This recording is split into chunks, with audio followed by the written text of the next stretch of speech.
We have here today the People's Pundit, Rich Baris. And Rich, let's plug your locals real fast. Let's not just let Robert Barnes take it over every single time. He does all the plugs. So first tell everybody who you are and where they can find you. Yeah, peoplespundit.locals.com. Rich Baris, I'm a pollster, the director at Big Data Poll. We poll elections, we poll market research, we do a lot. And probably most known for political stuff, but we do a lot of different stuff, and we do a lot of it on locals. So we basically show people how polling is done on locals, and we build a questionnaire with the locals community. We take recommendations on what people want us to ask Americans that month. And interesting, I think this is magic of locals, Allison. People on locals know what Americans are thinking, because they are normal people. So when we get into the field, we always find that what their suggestions are already, at the forefront of the minds of the people that we're interviewing. It's really neat. I have to plug mine too now that you've plugged yours. AllisonMorrow.locals.com. Make sure you spell with one L because I'm one L of a gal. Okay, Rich, before we get into the topic of today, I want you to tell people why do you feel like your polling may be more accurate, or even you don't even have to say why you feel like yours is more accurate, but why are polls sometimes, or in your opinion often, inaccurate? Like what goes into polling that sometimes pulls out this may not be exactly what people think, but this is what they want us to see?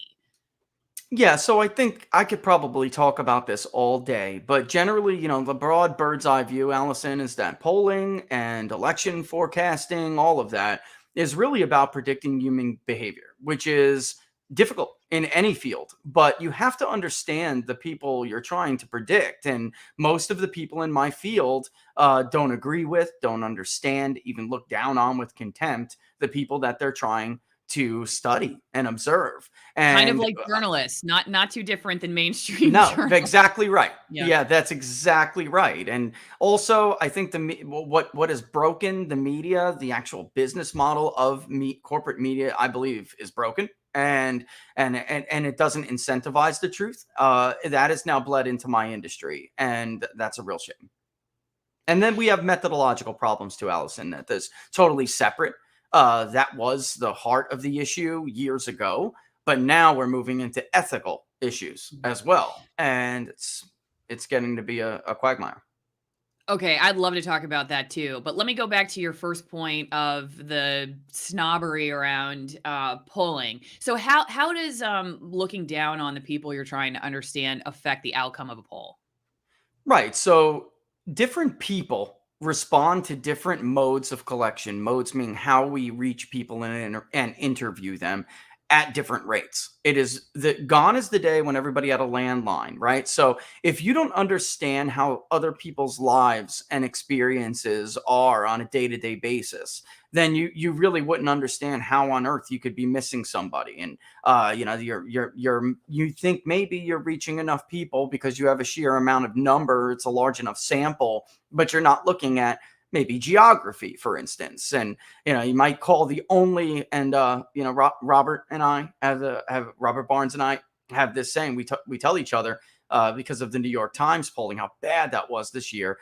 Mhm. They showed Greene County, Pennsylvania was going to flip to Joe Biden, when basically what happened there was that Nate wound up calling the only librarian who supported Joe Biden in Greene County, Pennsylvania, right? Because that was the mode they reached. And because he doesn't understand Greene County, he doesn't know the people, he doesn't know Appalachia, he doesn't know Western Pennsylvania. He just assumed that was accurate and he didn't have bad data and Mhm. move forward. So they're making assumptions that everybody believes what they believe, that everybody sees the world and everybody behaves the way they behave. Like, why wouldn't you pick up the phone? Why wouldn't you pick up your cell phone for a number you Yeah. don't know? Right? Well, these people are busting their butts all day. Their day is, 8 to 6. They come home, they put on their favorite show, they get a meal. The last thing they want to do is pick up their cell phone and talk to a pollster for 20 minutes, right? So there has to be a different way to reach them and make sure they're represented in the sample. And they just don't get it. They really cannot understand that, and it's a shame. Florida, very similar. They mess up there as well, same way. Well, and can't like 90% of the people who live in Florida, they can't even hear what you're saying when you call them on the phone anyway. I mean, I don't know. Well, and I'll tell you, how does that matter practically? So, they may be calling all of these people on the cell phone and they're reaching them all in these urban areas and they think they're speaking to enough independents and they have this ridiculous margin for Joe Biden among independents or NPAs, no party affiliations. And they don't realize by looking at where they called people and who they spoke to, that isn't representative of the independent electorate in Florida. They miss these large swaths, of the population territories in the state. But again, right? They think everybody's like them, and everybody will pick up their cell phone. Everyone will have no problem, because it is true that liberals love, Allison. When we call on the phone, if you reach a post-grad liberal, they are dying to tell you all of their opinions about the issues. Not only, you don't have to worry about them. It's abandon rate, right? So how many people just Yeah. hang up in the middle of the interview? They won't do that. They'll tell you everything. What else you want to know? And then when you need to reach maybe a Trump voter or a conservative, they have time. They don't have the time. And they're much more uncomfortable. We've been doing this thing, measuring comfort levels during the interview. And I really think we've hit on something really big, which is that there are just some people are extremely comfortable talking about their political beliefs, including how they intend to vote or their opinions on issues. And then there are people who are not. And those tend to be the people these polls continuously miss. It reminds me of a phenomenon I explain to people a lot called the MOS, or man on the street. It's something that we do in the TV business quite a bit.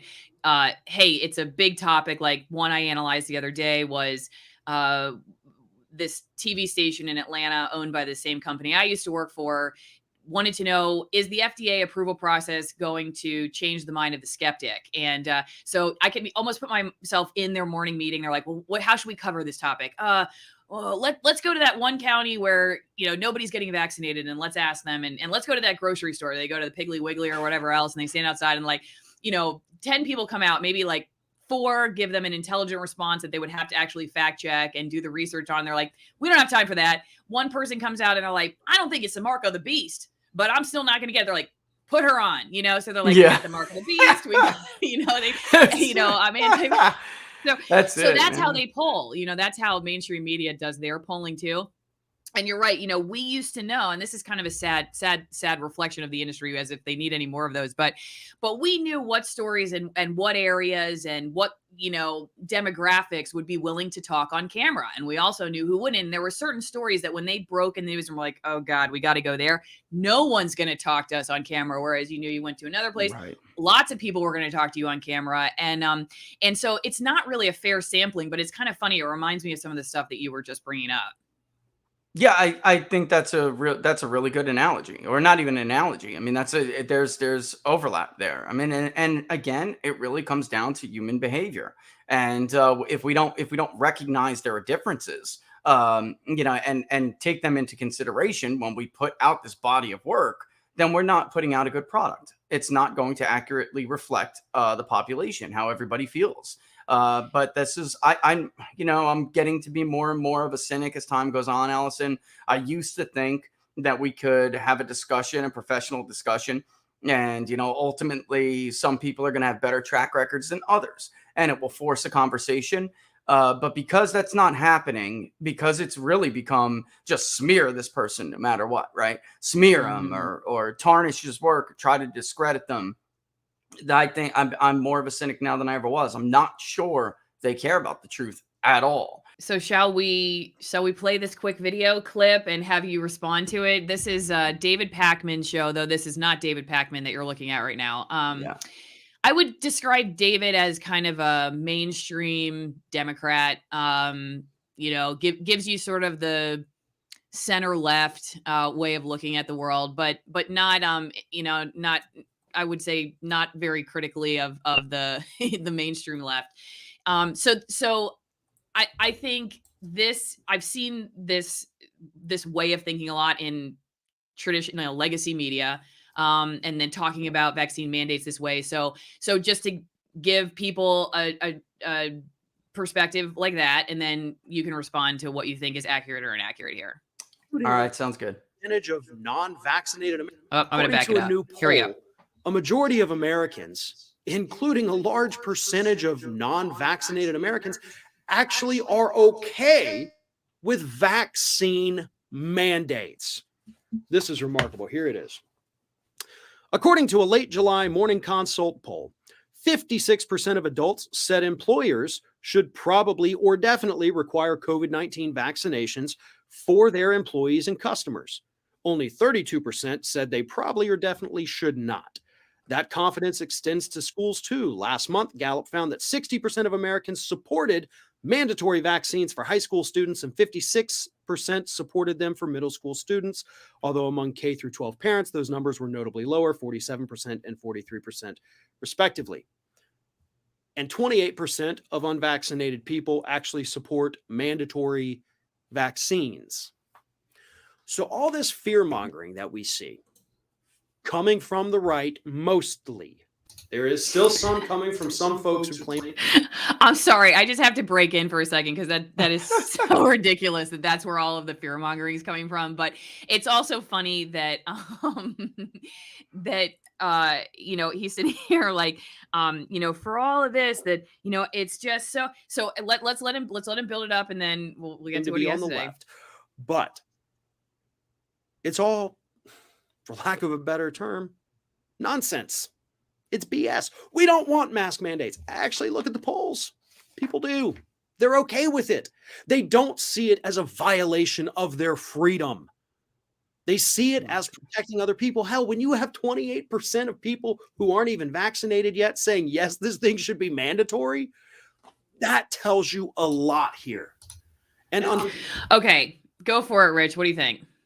Yeah, so you have to teach yourself, folks, how to listen to people like this. So I heard Morning Consult, and then for the rest of it, I heard I'm a sucker, I'm a sucker, I'm a sucker. I'm a sucker, I'm a sucker, I'm a sucker. Because Morning Consult is one of the worst polls. Their performance in 2020 was abysmal. As a matter of fact, they're on our worst pollster of 2020 list. Morning Consult in Pennsylvania, Biden 52. Trump 43. Okay, that didn't work out so well. Michigan was a very similar miss, about 9 points. Florida was egregious. Trump won that. Biden did not win the state of Florida by 8 points. So that is an 11-point miss.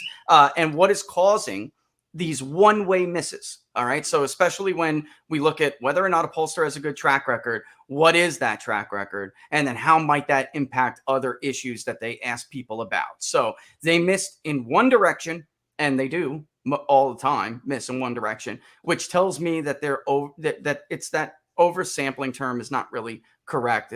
They're overrepresenting certain groups of people in the population. And that is what repeatedly leads them to make these misses in one single direction.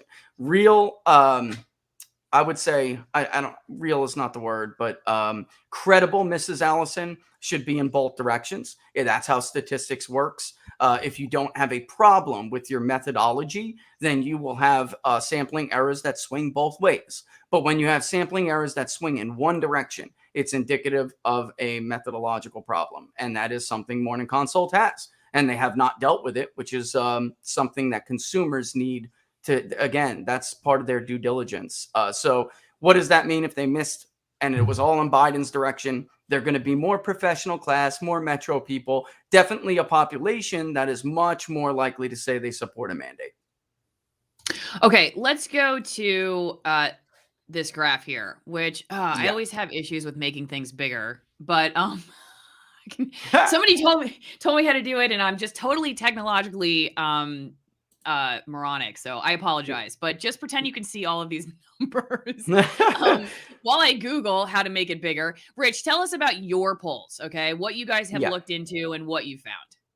We've been tracking vaccination status for months. I already have been vaccinated, I intend to get vaccinated, or I have no intention of being vaccinated. Those are the three choices we've been tracking for months. And this is what you're seeing right now is one of the questions that we asked about vaccine mandates. We first asked about passports, but then we asked about specifics. And this one is about the employer mandate. And what it shows, and I'm glad you did education, because what it shows is there are only two groups of people that we found that significantly supported what we stated here, which was allowing employees to fire employers for not taking the vaccine. That's a mandate. That's an employer mandate.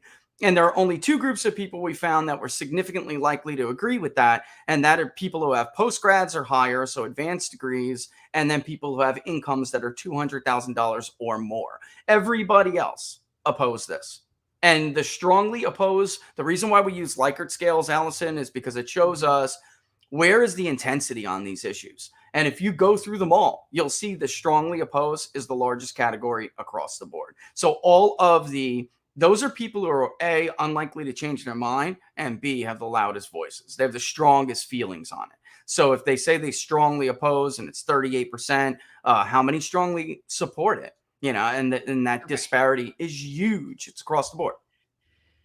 I made it and a little right bit here, we can see it's like, 17 points here, that disparity between strongly support and strongly oppose.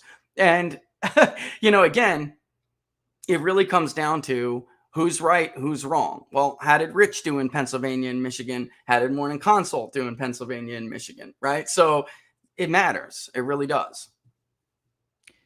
Okay. We're going to talk. I should tell everybody who's watching this on YouTube, we're going to go into depth on some of these topics, but not on YouTube. Yeah. We're going to switch over to ROKFIN. The video is free. You don't even have to have an account. I suggest you do. That would be awesome if you'd support me over there. You go to Locals too, and you could support both of us there. Locals doesn't have guest live streaming yet. That's why we're not doing that there yet, but we will eventually. So switch over to ROKFIN. I'm going to put the link in the chat.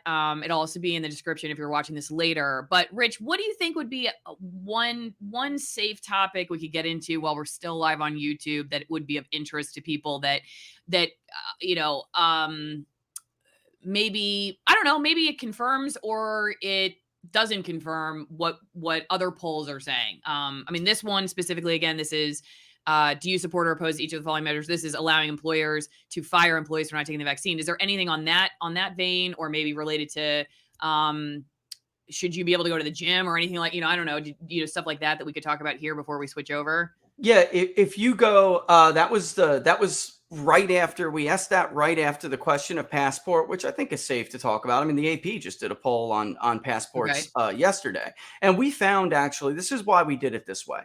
And we were talking about this a little bit before the show, but the term vaccine passport is like this generic term that we're hearing in the media, and people are being told that it's, it's for public safety, right? So when people hear it, they may not fully understand what it really means. So we first asked about passports themselves, which actually, Allison, we did confirm were not large margins, but were slightly supported as opposed to opposed. But then that's why we asked about specifics. Well, if you do support the passports, what about restaurants? What about schools? What about employer mandates? And that's where it starts to come apart. So that is what we found that other pollsters have not. If you ask them simply in a generic term about a passport, then most people want to be fair-minded, and they say, yeah, I guess, that kind of makes sense. But then when you tell them what that means, then can your employer fire you? What about going back to school, being a teacher, or having your children go back to school? What about eating at restaurants? Then it just completely comes off. It comes off the rails, and people oppose it overwhelmingly. And then maybe something else that's safe is status. It's been remarkably flat. That I do not intend to get vaccinated has been remarkably flat. And I would argue that's because people have a bad understanding of who needed to be convinced.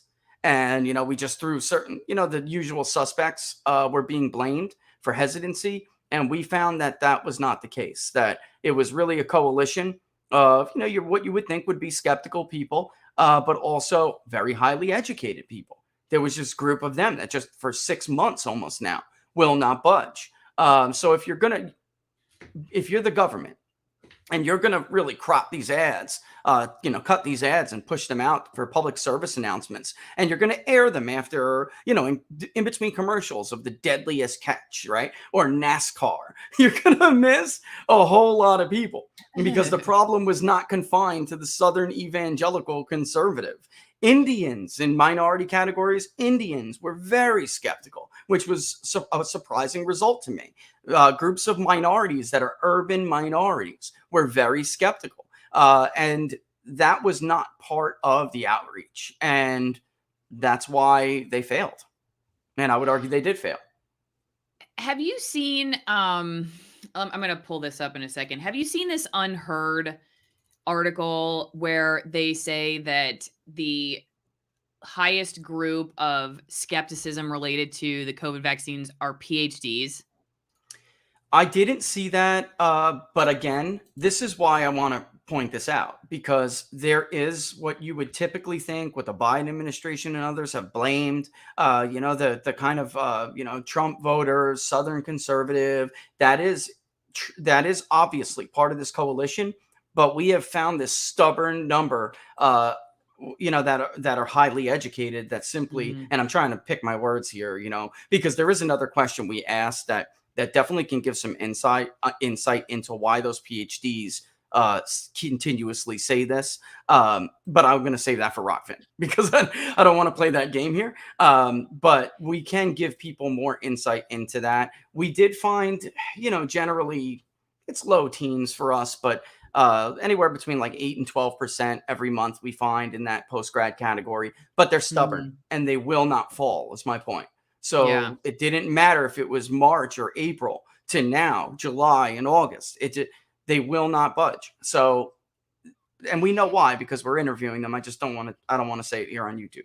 We'll keep that. Good tease for ROKFIN. But yeah, and you thank guys you got to to hang tight. Thanks for everybody in the chat who it is Command Plus. Thank you. So I just figured that out. That's a huge win for today. That was worth doing this live stream on its own.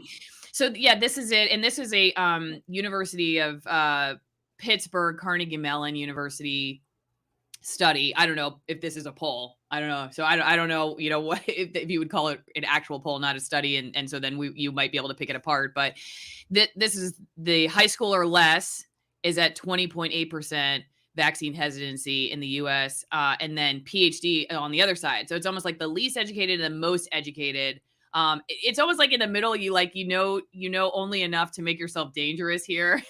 Yeah. So, I don't know. I'm not really quite sure, because I do think that like the higher I went up in education, the more I was like, that was probably what led to the end of my career in TV news. Actually, was the more that I learned about things, the less comfortable I felt acting like an authority every day when I went on the news, because I was like, I don't actually know if I know that. But like when you have just enough information to think that you know everything, like a teenager, that's when you're the most dangerous. So anyway, I just thought this was interesting. Yeah, I because completely agree. It's often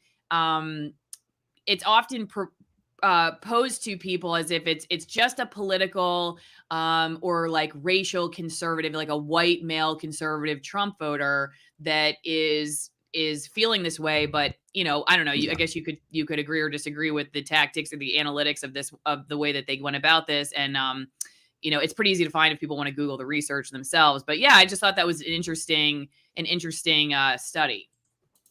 Yeah, and it doesn't really surprise me. What I'd like to see is how they ask that question, right? So it's saying the U.S. So obviously this is a national study, I guess.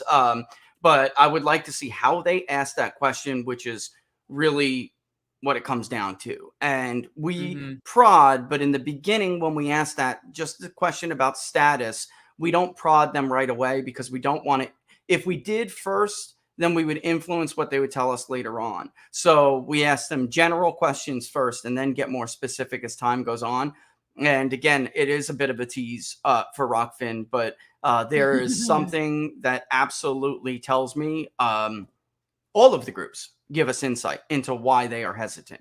And it's to dismiss them, I guess is what I'm saying, Allison, for the administration to have dismissed these people and these concerns, because, I'm not going to call them what I'm going to call them later, but they are concerns. To dismiss them that way was just a monumental failure of government policy. I mean, the idea was to make people feel better, and when you denigrate people, you're not going to give them a higher comfort level. I mean, it's just it's common sense, right? So if you're trying to convince somebody of your argument, then yelling at them and mocking them, or what the Right. worst thing you could do to one of those people is put them in a category with people who are not educated, right? So how insulted are you if you're a very highly educated person and you're being painted with the brush that the media painted you?